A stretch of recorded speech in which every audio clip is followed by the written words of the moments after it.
12 কেজির এলপিজি গ্যাসের দাম সরকারিভাবে ৩৮৭ টাকা বাড়ানো হলেও বাস্তবে ভোক্তার ঘাড়ে চাপ পড়ছে আরও বেশি।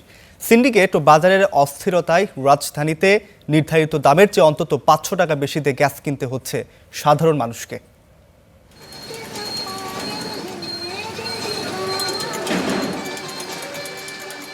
নতুন করে এলপিজির দাম নির্ধারণ করেছে Bangladesh energy regulatory commission BERC.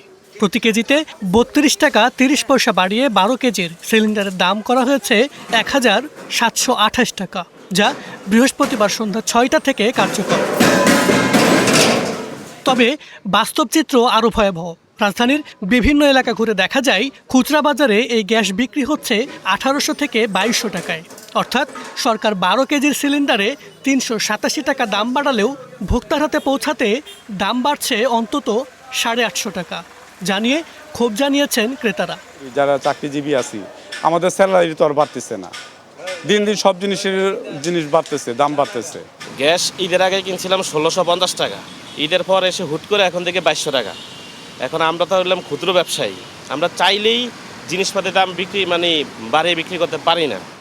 তবে খুচরা ব্যবসায়ীরা দায়ী করছেন ডিলারকে, আর ডিলার দায় চাপাচ্ছেন কোম্পানির ওপর।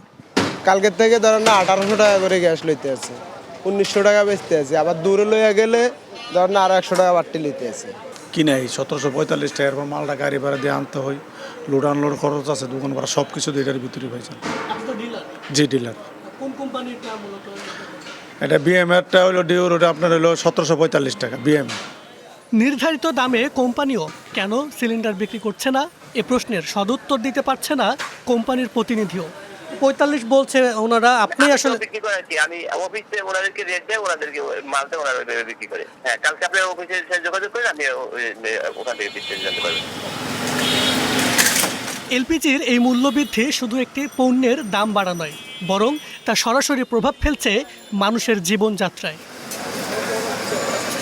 মাহাবুল ইসলাম, স্টার নিউজ, ঢাকা।